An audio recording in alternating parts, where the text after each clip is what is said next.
Lisa, thank you for taking the time to have this conversation with me about accountability, which is a topic that I think plagues many of us in this space because it's quite a tricky topic, and we'll get into it maybe why that is. And the reason I wanted to talk with you about it is that you posted a few weeks, maybe by now already months ago, that you're in the process of reshaping your thinking around it. So I'm very curious to find out what this new thinking is. Yeah, thank you. And I'm curious to see what comes out of our conversation and what you've been noodling on around this topic. Great.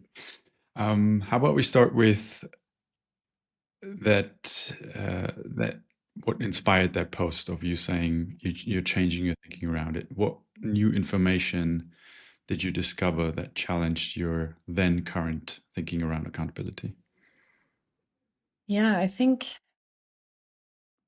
like many people who are exploring more participatory, decentralized, human, purposeful, whatever you want to call it, ways of organizing, I kind of related to accountability as this kind of negative thing, this kind of hallmark of the old paradigm. And I think I was as someone who's like very freedom oriented. I like my freedom. I don't like feeling like oppressed or restricted. I think I was naive about the fact that, oh, if we take away these kind of dominator hierarchies and we have more equitable ways of relating to each other and making decisions and things like that, we will just naturally be more accountable or more responsible. And of course, over the years, I've realized that that's not true. Like there's something funny that happens, even though you might be working with human beings who are, competent, responsible, committed adults. We bump into all of these weird things where people don't we don't keep our promises sometimes, or we drop the ball, or we don't really take full mental ownership of things, even though we might be saying that we are. And this is the source of like most conflicts, I think, where it's like Mm. if we create these cultures that are more centered around kind of care and development and equality, what happens when the reality of being human beings and being messy creatures hits us? Like that's all well and good when we're in harmony, but I saw so many organizations kind of stuck in this false harmony because we don't really know how to have conversations about accountability if not in the top down old paradigm way. Mm. And so what I saw was happening often was that either people were sort of abdicating, like, oh, let's just sort of sweep that under the rug, or let's step around that, tiptoe around that, because we don't know how to address that and hope it sorts itself out. And in the meantime, having lots of, back channel gossiping conversations and it taking a lot of energy to not address those things. Or I noticed that a lot of groups were then kind of suddenly this sort of firm hand came down, like, okay, now we need to, the novelty of this is over, or the honeymoon period is over. Now we need to like be serious and tough and firm and introduce some more hierarchical structures or practices or something because 2% of people are not being responsible or something. Mm. So I saw these sort of traps, I guess. And I saw them in myself too, that I was not good at confronting. I'm a people pleaser. I liked avoiding conflict. So I was, in the few times in my life that I was a manager, like a project manager, I would be that person that would be like, so, Manuel, how are you getting on with, the project? Think you're going to make the deadline on time? Are you sure? I was one of those passive aggressive kind of nice people, and it always like bit me in the ass in the end. So yeah, that's kind of a rambling way of saying that I I kind of came to realize that I wanted to upgrade my way of relating to accountability, and I wanted to explore and kind of collect other ways of thinking about it to help people who were like me ending up in these traps. Mhm. Was there any particular source that you found very helpful to kind of get to a new understanding? Yeah, I think two things come to mind. One was that I learned about through Doug Kirkpatrick from Morningstar, the kind of one of the poster child self-managing organizations. He is very passionate about commitment keeping. And when he talks about the culture at Morningstar, that's really what he says is like the main foundation of their culture, and why they're able to scale self-management is because they're very thorough about commitment keeping, commitment making and commitment keeping. And he's inspired by Fernando Flores and also Peter Kostenbaum. And so there were a couple of books that I really appreciated. One is, I think it's called Confronting Your Freedom, is the latest one by Peter Block and Peter Kostenbaum. Mhm. And a kind of key thing that kind of like messed with my brain a bit was the paradox of choice and accountability, and those going hand in hand.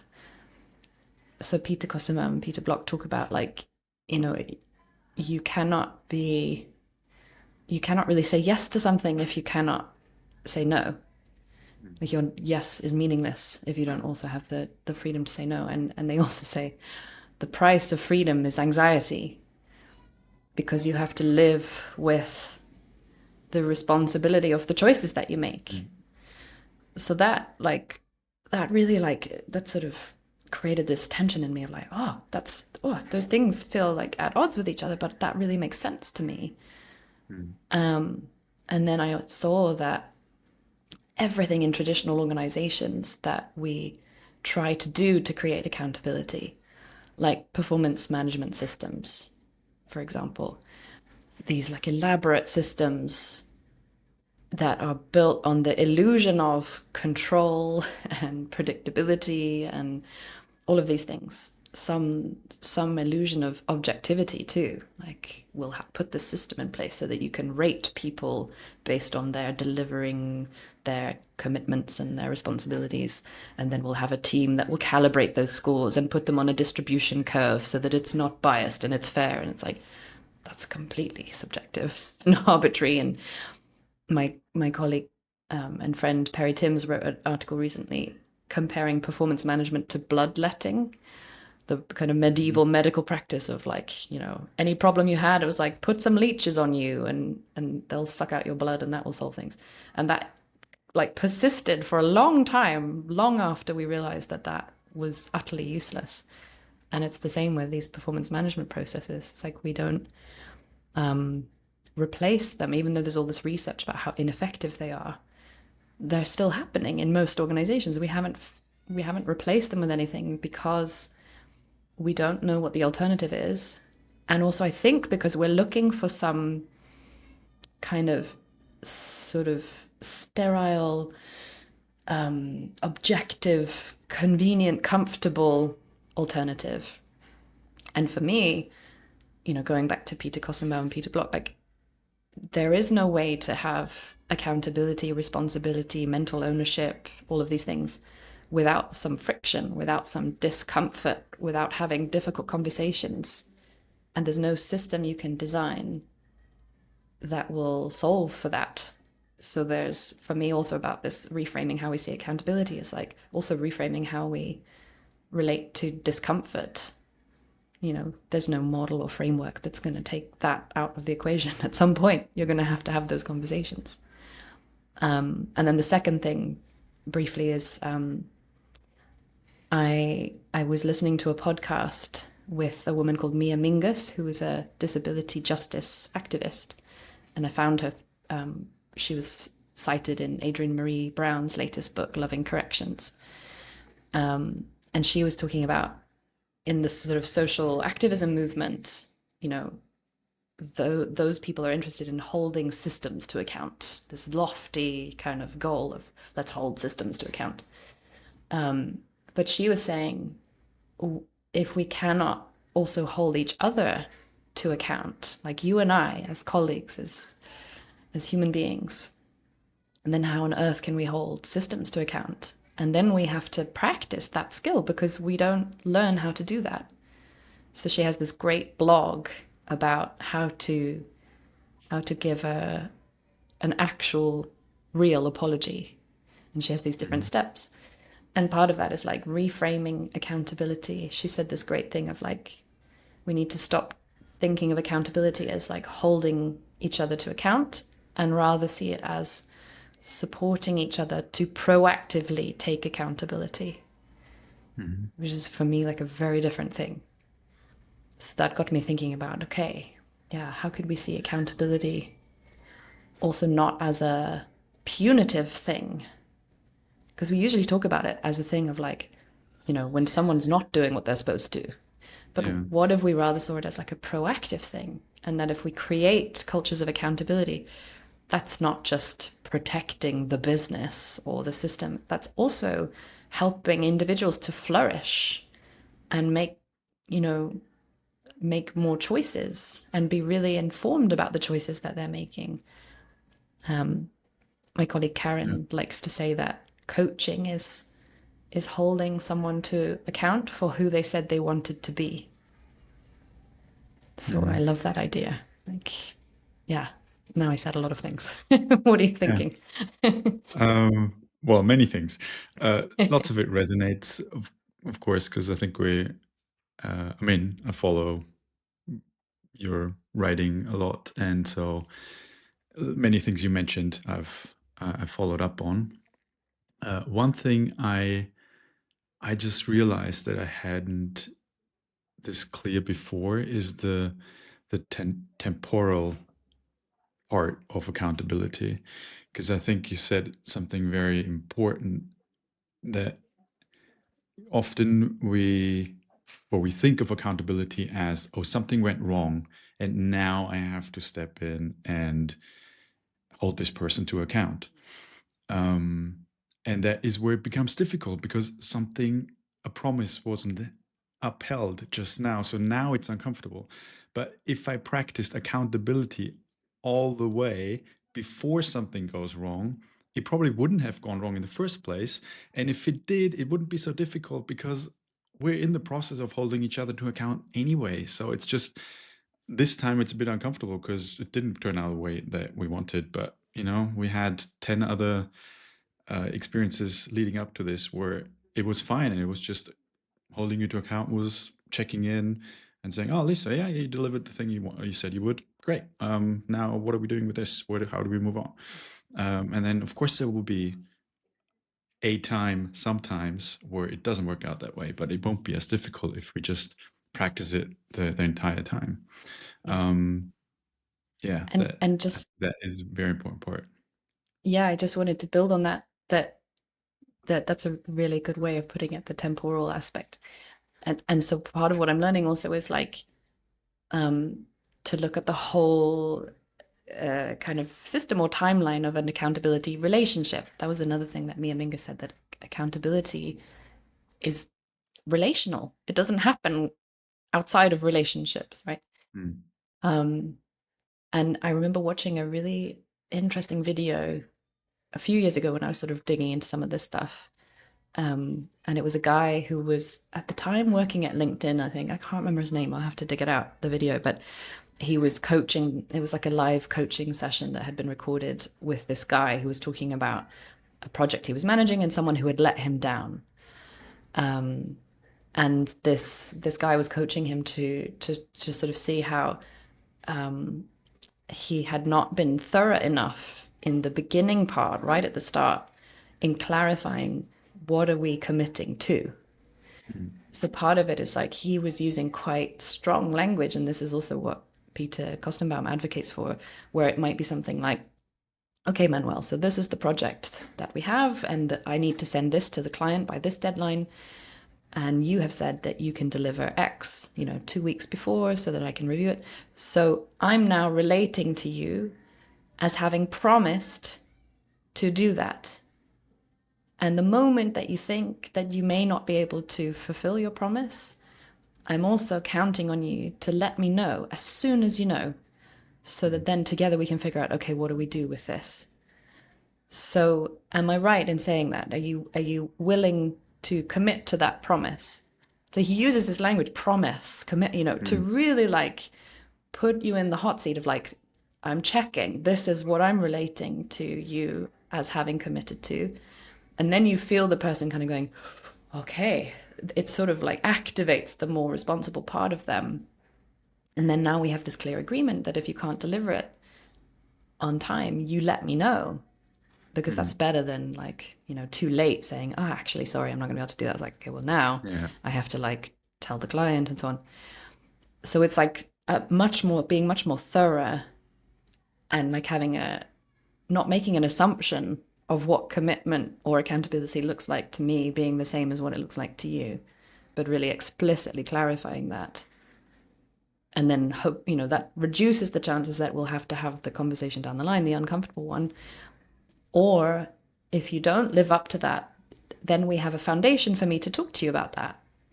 So you promised me that you were going to do this and you didn't do that. And, you have your reasons. Like, I'm not here to talk about right and wrong. But given that you haven't done that, how are you and how are we going to clean this up now? So again, I'm like relating to your accountability rather than Mm. making it about right or wrong, good or bad. So that was Yeah. like a key shift for me. Yeah. Uh, so the two things I that resonate really well with me and that I kind of picked out from what you just said is, one is the clarity, just saying it out loud. Like, I understand this is your promise. Do you commit to this? Just we It happens so rarely, right? Like, we go through these big goal alignment exercises, um, but we never and if it's done well, there is a clear goal and there's metrics and that's all there, but it's never, and that's the second part, it's never made relational. It's like, you're promising this to me. This Mm-hmm. is not an abstract thing we're doing. This is not just a document where we write letters in that hopefully make sense at the end and numbers, but this is a relational thing. I'm counting on you. And if you don't deliver, then you're letting me down, because then I can't do the thing that I maybe promised to someone else. Um, and I don't think I've ever seen that done on that relational level. What do you think keeps us from doing that? Yeah, I think I think one thing is that we don't learn how to do it. I mean, we really don't learn how to do relationships in general. Mm. um, and I think it's, in school and workplaces, the version of accountability we learn is again in this parent-child dynamic that you and I talked about last time I Mm. was having a conversation with you. So it's like my teacher holds me accountable and they tell me what I need to do and when I need to do it by, and so on. So we kind of learn this very, we don't really learn how to really be accountable or how to hold each other accountable.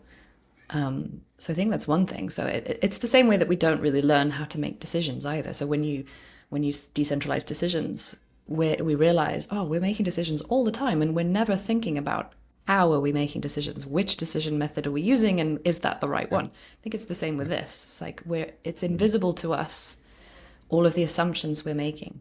It's like I was coaching someone the other day who was saying they had managed this project and I could tell they were someone like me that's like very like a good girl, like organizes everything, anticipates all possible variations. But she had built in check-ins with people in the team to make sure is everyone like on track. And then still a person in the team didn't deliver on what they were supposed to, and let her know quite late. And then she was like, well, what? Like, we had an agreement that, I was having all these check ins. Why didn't you tell me sooner? So we make an assumption that my version of what works for me also works for you, instead of making it explicit, that relational thing. So my version of accountability, my version of communication, my version of collaboration will be different to yours. So what I experience as like thoroughness and opportunities to check in, you might experience as micromanagement or unnecessary. Or so then we have to navigate, and it will be different with different people. Like what works in one context won't work in the other. Of like, here's what I need to feel like you've got this and we've got this. Does that work for you or not? And then someone might say, well, that for me feels a bit like you're checking up on me. But what could work for me is if we did this, and you kind of negotiate that. And the other thing, I remember watching a video of Frederick Laloux's a few years ago when he did these insights for the Journey videos. And he was talking about self-correcting systems. And he gave an example of a hospital where the CEO had said to him, there's this one team who is really like under-resourced. They're like, they have too much of a workload and not enough people. They're like, really exhausted. And this other team has all this spare capacity, but they're not stepping in and helping them. So she was asking him, how do I get that team to help the other team? And he said, what you need to do is, rather than you suggesting something or trying to solve something, which won't really create a self-correcting system or like true accountability, you need to get the teams to kind of directly experience the pain. So she then organized a meeting with the two teams, and the team with the spare capacity heard directly the pain that the other team was in. And then, without any prompting, of course, volunteered, well, hey, we have spare capacity, let us help you. Mm. So I think a lot of times, if you're a manager or a project manager or whatever, when people aren't really fully accountable, it might be because there's something in the system that is disconnecting them from the direct result of what they're doing. Mm. So they don't know necessarily that if they don't deliver that thing on time, you have to go and tell the client and disappoint them and deal with Yeah. the pain of having to reschedule it. So you have to say that explicitly or connect them into that directly. So come with me to the client meeting and you can hear what they need and understand, and feel connected to them relationally. So you don't just see this as if I'm a day late, what's the big deal? You understand, I know that is a big deal because of what we've promised and what that means, the knock-on effect of that. So Yeah. feeling the direct result of what you do, I think this is also the problem with hierarchy sometimes, is important. If I know the impact of me making that choice, then I'm more likely to make a more responsible choice. Yeah. Yeah. Yeah. I think that not seeing the effect of what I'm doing and it being abstract makes it easy to not follow through Mm. or not to do an action that would be beneficial. I mean, and that's everywhere. It's like Yeah. just seeing the amount of food we waste is Yeah. because, well, we're not growing it. We just go to the supermarket and buy it. But Yes. if I grow my own cucumbers and tomatoes, I don't throw these away Yeah. because they're very precious. Yeah. And that makes me think of another thing. Jan Carlson, the sort of famous CEO of Swedish, what are they called? The Scandinavian Airlines. He had this great quote where he said, people without information cannot take responsibility, but Mm, people with information cannot help but take responsibility. And on that mm, note, I remember being in a hotel in Sweden at the breakfast buffet, and they had a little blackboard that said, this amount of food was wasted in the past week. And each time they would write in how many kilograms, I think it was, of wasted food. So they said, so bear that in mind when you pile your plate up with food, whether you're going to mm. finish it or not. I thought that was such a great way of invoking responsibility. Like, take as much as you want, but be mindful that, we waste a lot of food. So maybe start with a smaller plate and then see how you feel. It really activated my sense of responsibility just by showing the data. Yeah. Yeah, that's a beautiful example of just very simple like, takes next to nothing other than actually measuring roughly Yeah. what the effect is and letting people know. Yeah.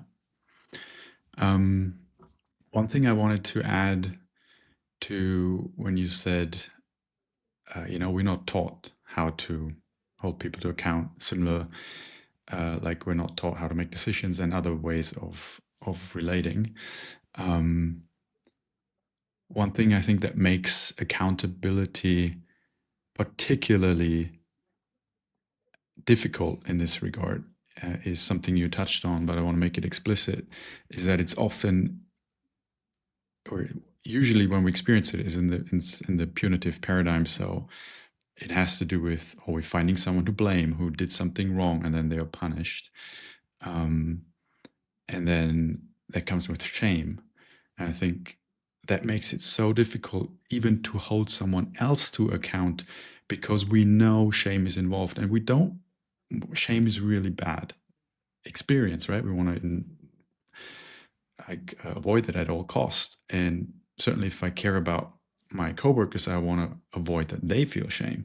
So I suddenly have difficulty holding them to account because I'm projecting on them. When I do, they will feel ashamed, and I don't want that to happen. Um, it's actually, I have a whole module on my leadership course on accountability, and I call it accountability without shame, I love that. for exactly that reason, Mm, because I think that's the key point. If you manage to do accountability without shame, then the bar is much, much lower. yes. Yes. I love that. Yeah. I think that's so true. And one of the things that Mia Mingus was saying on this podcast that I liked was she was saying it's really helpful to kind of reveal how we relate to accountability. So she suggested like a really simple practice that she does in her courses where, if she has a course over a number of weeks, she'll get people to partner up with someone and share something that you want to be accountable to yourself for. So I might say, Manuel, I want to hold myself accountable for drinking 1 liter of water a day because I don't drink enough water. So that's what I want to hold myself accountable for. And you might say, I want to hold myself accountable for making sure that I move for at least 30 minutes every day, get more movement.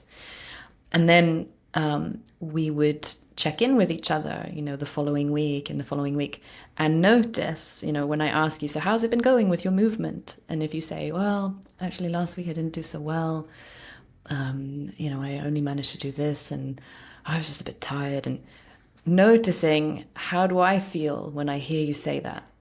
Do I feel like I want to kind of take care of you? Like, yeah, I totally get it. It's hard, isn't it? And like, no worries. I'm sure you'll do better next time. Or do I want to kind of shame you? Like, but you said you were going to do this, so it sounds like you're making a lot of excuses, Manuel. Do I have the courage to hold you accountable for what you said you wanted to be accountable for, or do I let you off the hook? Does it bring up feelings in me? And as I share my progress, if I didn't manage to do it, do I feel shame? Do I feel guilt?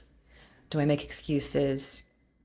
Or, do I hold myself to really high expectations? All of these different things. So noticing on a micro level, how do we relate to accountability, and practicing that just in that small example with another human. And from that awareness, as you said, can be like, okay, so my version of relating to accountability is like I straight away go to shame, or I straight away go to this, or I totally avoid conflict. And what am I missing out on as a result of that? What development opportunities, what relational opportunities am I robbing the other person of by prioritizing my comfort over their development? Yeah. So I want to move into, all right, we seem to have a shared understanding of accountability. Yeah, sounds great. Great that we agree. Who would have thought? Um, moving into right now, what do we do with this? So let's assume I am the founder of a company of 70 people, and I come to you, Lisa, and say, I watched this conversation you had with Manuel, and this all sounds great with accountability. That makes so much sense. What do we do? How can we make this a lived experience? Yeah, and it's all well and good, like waxing lyrical and philosophical about this, but how do we actually make it happen? Yeah. Um, well, one thing that's quite present for me because I joined a webinar yesterday with Helen Sanderson. Do you know Helen Sanderson? I know of her, yeah. Mm. So Through she you. was, yeah, through me. I'm like her biggest fangirl. I'm always talking about her. She hosted a webinar about she's been doing a kind of an experiment where they've had an independent researcher um, following it for the last 9 months, where they've been working with a number of leaders in organizations to help them with practices around one-to-ones. So she's a big advocate of something called confirmation practices, which is a sort of tool, if you can call it that, developed by a guy called Andy Brogan, who's very humble, so he rarely talks about it. He's like this humble inventor that. But the idea is confirmation practices are basically a sort of set of statements that you create for yourself or co-create with your colleagues that you can measure yourself against on a regular basis, and you have a practice of having a conversation, a reflective conversation with someone, a coach, a mentor, a colleague, your manager, whoever, to support you to, basically be proactively accountable for things. So, for example, in this webinar, they had an example of a woman who was actually, she was the CEO of her organization. And so they had confirmation practices for her role. In my role, these are the different responsibilities I have. And my what I actually do in that role on like a daily, weekly, monthly, quarterly basis is this, like making it very specific. Hmm. And what good looks like is I would be doing this, people would be noticing this, I would be seeing results like this, and so on. And then you score yourself from 1 to 5. How much did you live up to that particular commitment? And then there's a series of questions that your partner can ask you to help you reflect on that. So, what score did you give Hmm. yourself and why? What was missing for it to be a 5? What can you commit to in the next 2 weeks that would increase your score in that area? And so you can do it Hmm. both for roles, but also for team agreements. So the other example she gave was psychological safety, which is this, again, kind of a fluffy buzzword that's like, yeah, psychological safety, yes, yes, we all nod very seriously. But it's like, okay, but how do you actually do that in practice? Hmm. And one possible way is to do a practice like this, where you have statements, and she has like examples of statements for each one. Like I can get them up actually if it's helpful. Hmm. Um, that again you can kind of score. So yeah, here we go. So it was like, um, oh no, not that one. This one. So it was things like, I am confident that each member of the team knows what is expected of them. I am confident that my behavior supports team members to know it is safe to take thoughtful risks. I am confident that I act in ways to ensure that nobody on this team would deliberately act in ways that undermine someone's efforts. I am confident my behavior encourages and supports people to say, I don't know, etc. So there's like 12 different statements. And so that's a way of like, you as an individual or you as a team can, on a regular basis, review these things and say, where are we? Oh, on that one, actually, I'd say we're a 3. Okay. So what can we commit to change that rather than leaving it to chance or, forgetting or, slipping up on our commitments. So, whether or not you use that specific tool, I think what's helpful is, Hmm. like we've talked about, making it explicit. What are we committing to as me as an individual in my role, us as a team, how we want to be together as a team, what good looks like, how we give each other feedback, the more explicit and clear we can be about what we're agreeing to and committing to, the more likely it is that we will live up to those commitments because I know what I'm committing to, I know what I'm saying yes to. And the easier it is, it's still not comfortable, but the easier it is for us to talk about it when we don't live up to those promises because we have a clear understanding of like, okay, so we all said we were going to commit to this and that's not happening. So let's talk about that. So it makes it easier to put the elephant in the room and talk about it. And it kind of has to be like a constant commitment. Like my colleagues and I in Tough, we have very regular conversations of like we have a commitment to bringing up what we call pebbles with each other or moose heads when there are interpersonal tensions, or we have a really strong commitment to having a clean climate where there isn't, unspoken frictions. And we regularly have to kind of call each other in when we see that we're not living up to that. Like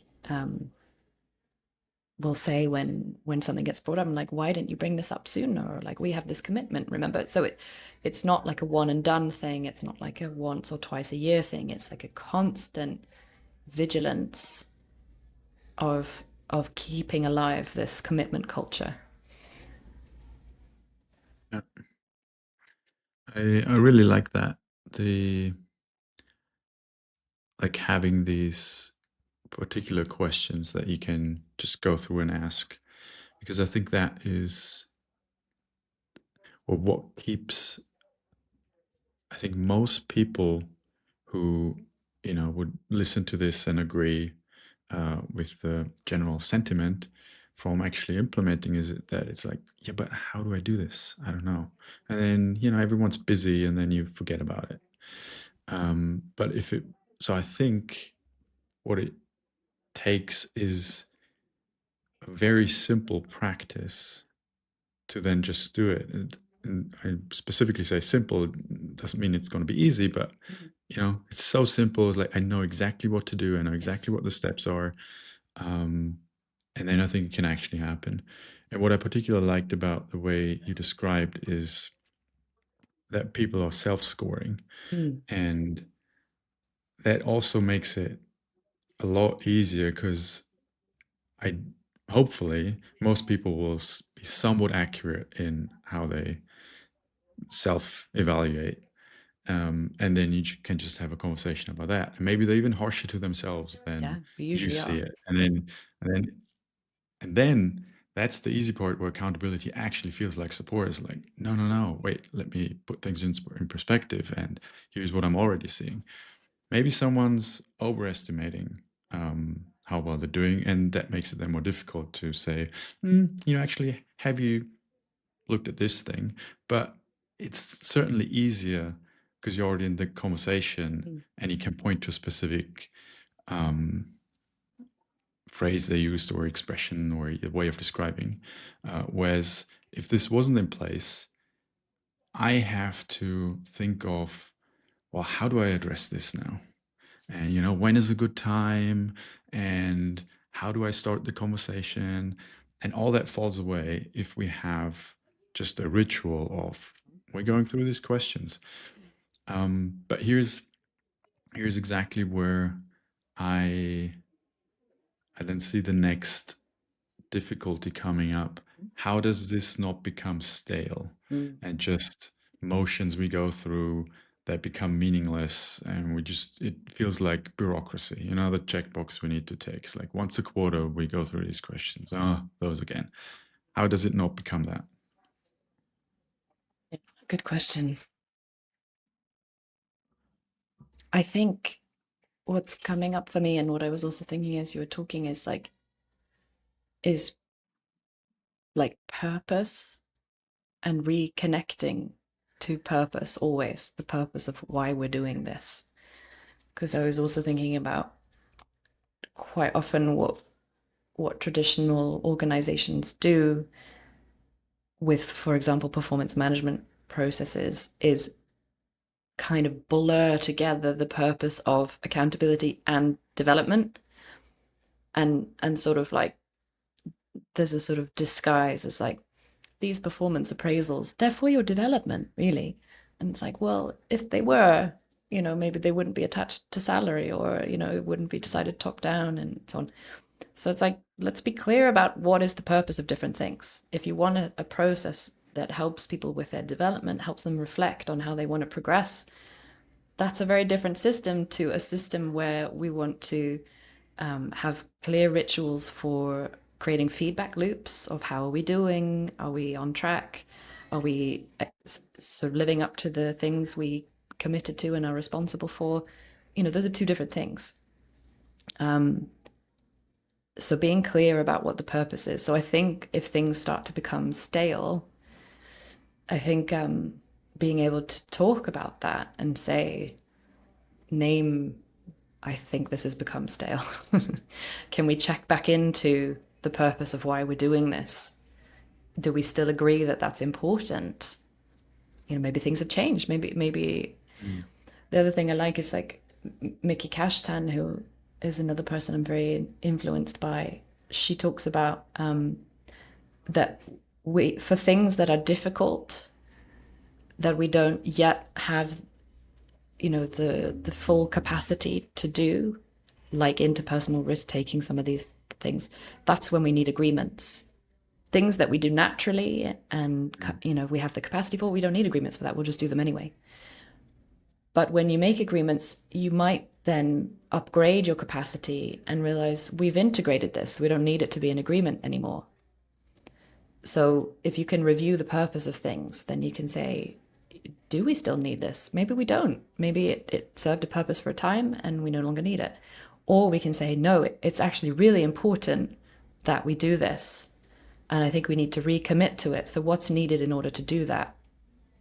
And then I think, what we practice in Tough, for example, is people need to be given space to voice their concerns, protests, skepticisms, difficulties with something, and feel heard in that in order to recommit to something. So I don't think we had a conversation recently where it was like, I think it was about sharing our takeaways. Every time we run a course, we have a commitment to sharing our takeaways from what we learned delivering that course so that others can learn from it. I tried this exercise, or I did this and it went really well, or that went terribly, or what I'm learning about myself is. And we had a conversation about that some people were doing it and some people were not. And we talked about the reasons why. Oh, it's difficult when I finish a course. I'm tired and I'm not someone who's naturally good at writing. That's not how my brain works. I need space. For everyone to feel heard in that and for that to be valid. And again, like not being in this punitive right-wrong paradigm of like, well, tough. You're a better person if you do it anyway. It's like, no, it is difficult. And some of us find it easier than others.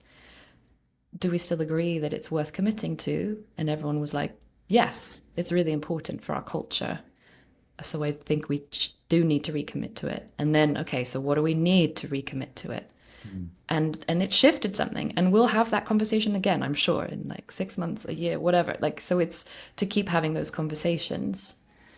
And again, not making it about right or wrong, but acknowledging how challenging it can be as a human being to commit to things that are difficult.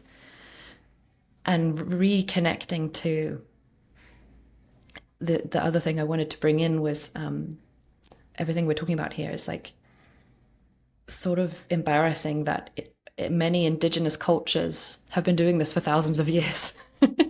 And you and I are sitting here like, oh, new ways of working movement is wrestling with it. And there's some great stuff in Tyson Yunkaporta's work. He's written a couple of books and some papers on this topic. And like many Aboriginal cultures have been practicing stuff like this for ages, which is all about our commitment to being in right relation with each other, with the collective, with the earth, etc. And so they tend to have much more, in my opinion, sophisticated practices for holding each other to account. And they do it in a way that's much more relational, that's both Mm. tough and empathetic, and they have all of these, very brilliant systems for doing that that we could benefit from learning about, I think. Yeah. Um, yeah. I mean, I guess that's just the work of our times in Western society, often very individualistic society, to Mhm.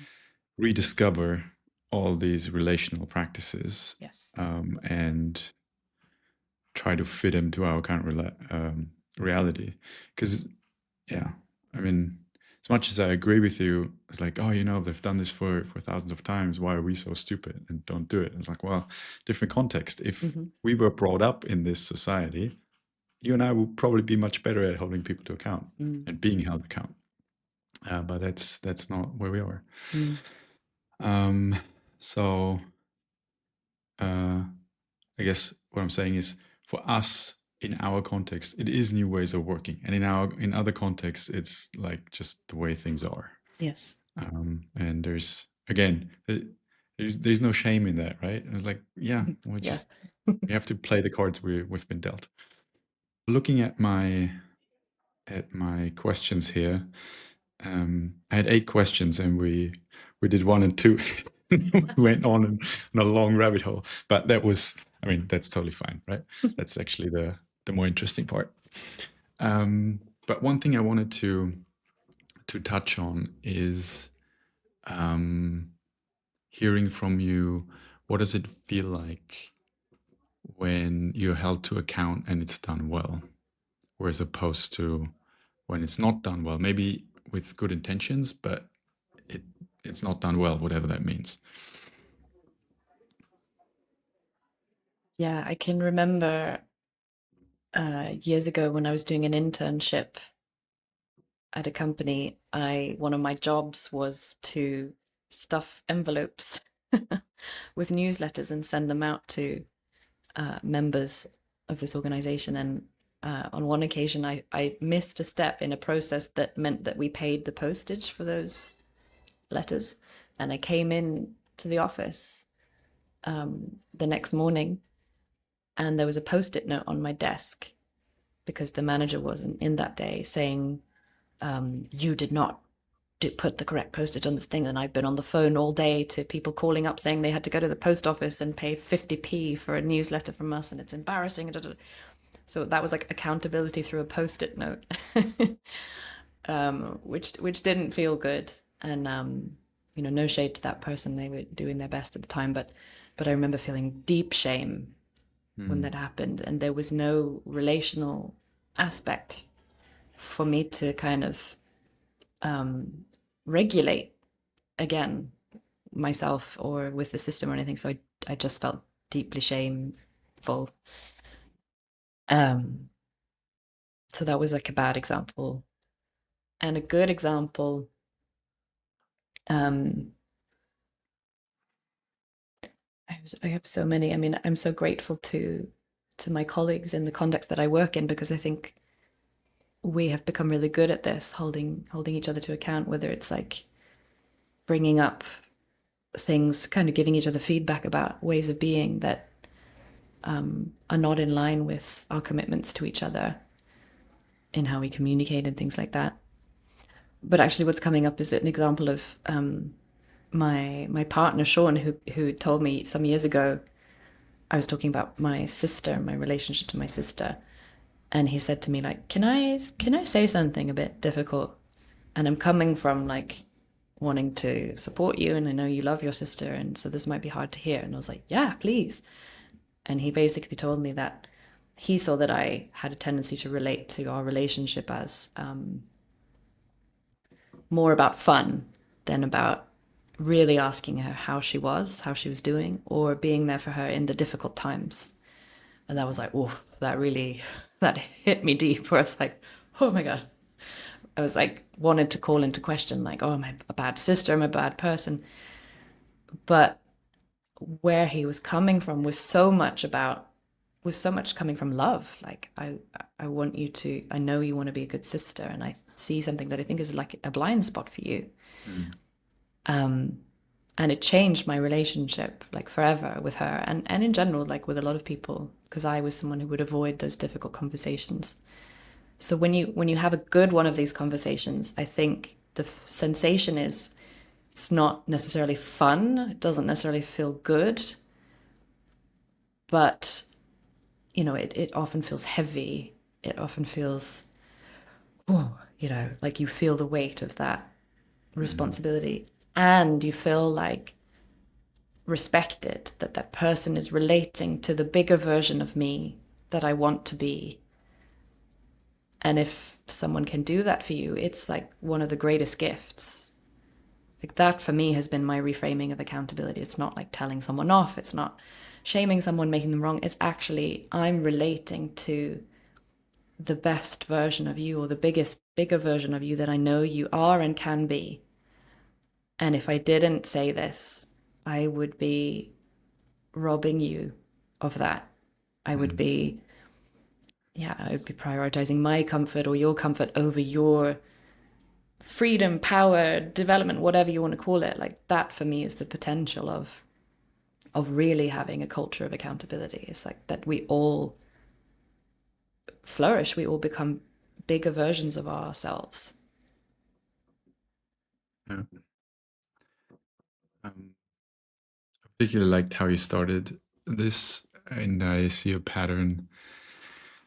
I think most, or I've seen or and heard from stories and own experience, when accountability is done well, it seems to start with this. Oh, this is difficult for me to say, and but I'm doing this because I care about you and how you maybe relate to others, or I'm how committed to you, you. yeah, That's the commitment thing again. Like I'm committed to you being great, us having a good relationship, us doing this, whatever. And it's from that place that I say this. yeah.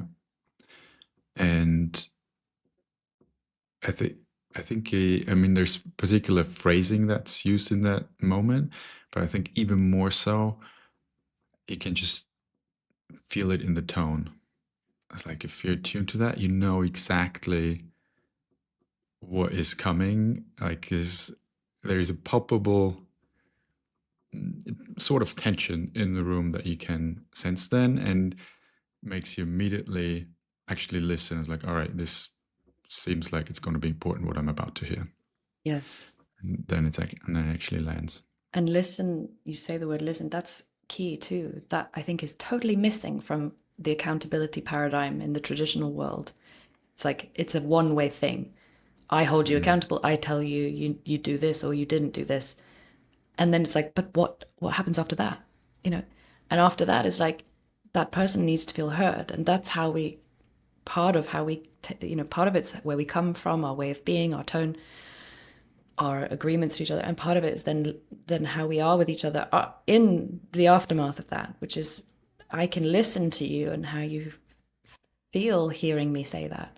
Like, oh, that's hard to hear because I really am committed and responsible, but I see that I let you down, and that's tough. That's not who I want to be. And I can listen to you in that. Yeah, I really get that that wasn't your intention, that it's not easy for you to hear this. And this is not, yeah, this is hard for you to hear. I get that. yeah, And being with that person in that also, I think, then transforms it from that shame thing into an opportunity for development and learning, whether it's about our relationship, trust, that person and their personal growth, or whatever it is. yeah, absolutely. I think that again, that is what makes it so difficult. So even if I get to this step, just seeing you in pain, even if it's Mm, not shame, but it's like, oh, that was difficult to hear. Now, what does that mean about me? And mm, when have I done this? And so forth. And just being able to hold that space and stay yes. with you, that is just really difficult. Yeah. Because it's very vulnerable, right? Yeah. It's an actual intimate moment. Yes. And in particular at work, we feel uncomfortable with that. Is like intimacy doesn't belong here, right? That's something that Yes. should that's not professional. And I think that seems like a.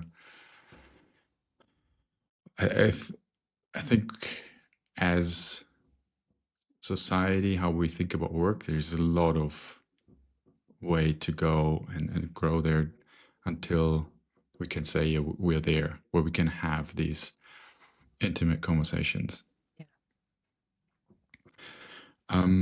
We're at the top of the hour. Do we have time for one more question? Yeah, yeah, I do.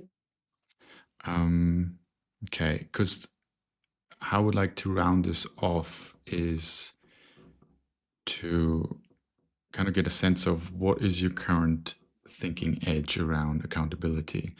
Maybe what is a question about accountability that you keep coming back to that you don't have like the full answer to. Maybe you have a like a cookie cutter answer that you give, but you don't feel completely comfortable with it. It doesn't feel quite finished.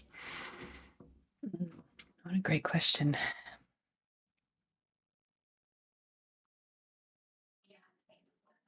I think what's coming to mind is like I've been posting a few things about this topic and related to this topic, as you said, on LinkedIn. And I posted something earlier this week about this thing of wholeness, bring your whole self to work, because I read this article that was kind of pushing back against that a bit. This person was saying, like, I worked for this tech company and they were saying, bring your whole self to work. And I was a bit like, ugh, get away from me. I'll, because they were sort of saying that there's a risk when you say that it becomes performative, that you start to question, like, am I being authentic now? Am I bringing my whole self to work? Not to mention that it's easier for some to do that than others. And like, what does that actually mean? And all kinds of things. So I posted something about it. And I noticed in the comments that I got, I think it came across that maybe I was criticizing that, saying that we should just, you know, burn that whole idea, like wholeness is like a fluffy, silly thing, and let's get rid of it. But I'm actually not. I'm not against that. And I think like my sort of learning edge with this stuff is like how to talk about. I'm very aware that talking about this topic, there's like it can be co-opted, I think, by people who are like, oh, good, finally someone said like we need to stop pandering to these Gen Z people and like, blah, blah, blah. And I don't want that to happen. For me, it's like, how can we hold this both and thing, this tension between care and accountability, that they're not, it's not one at the expense of the other, that both can be held at the same time. So accountability doesn't have to be tough without the empathy, without the love or whatever. And to have caring organizations, it doesn't mean that then we can't have accountability. Like I really want to find a way of expressing that tension, dynamic tension between the two things and how they complement each other, rather than being misconstrued as saying, yeah, wholeness and all of that stuff is silly and fluffy. And see, I told you it wouldn't work. You know, I don't know if I'm expressing that very well, but I'm realizing that I want to be careful about, um, yeah, accountability. I think true accountability, and this is going to sound fluffy again, but I think true accountability is like the ultimate expression of love. Like if you really, it's like those friends you have that you know, they will listen to you and care about you. But true friends, you know, also will call you out when you are doing something questionable, or they'll be like, "Hey, can I call you out on something?" And we love that. That's true love, I think. So I'm trying to find some way of expressing that, yeah, that both and thing as a way of getting out of this either or trap. Yeah, that makes sense. Mm. I don't know if this will sell well, but I think you just said it. And the accountability as an expression of true love. I think that captures it really well. Yeah. Yeah, there's a nice phrase in Irish and Gaelic, anamcara, which means soul friend. And it was in a book. Oh, I forget his name now. John something. Um, and it's exactly that. It's like the friend that holds the mirror up to you and sort of, you know, gives you that tough love sometimes. And I think that's, in an organization, if we're taking it seriously when we say we want to be a learning organization and all of that kind of stuff, that's what it means. It means like holding the mirror up to each other in a loving, challenging way. Yeah. All right, Lisa, this seems like a good spot to end and wrap this up. Thank you, Lisa, for spending this hour with me. I thoroughly enjoyed it. I think even more so than our first conversation, it felt even more uh, yeah, comfortable and natural. Um, so I might call you up again for another topic. You actually touched on something I had to bite my tongue um, to not go down that route because I'm currently completely rewriting how I think about performance evaluation. Not Mm, completely, but yeah. substantially. Oh, And you touched on that, and I was like, "Ooh, I need to pick your brains on this. What do you think about?" exciting. So there might be another one of those coming up in Q1 if you're open to it. Yeah, I love these conversations. I love, this, I say this a lot publicly. I love your brain and I love your soul. And it's for me very generative, like thinking out loud together with you. Like it really contributes a lot to me. So I'm really grateful for these chats. And I like you. I think this one I enjoyed it even more than the first one.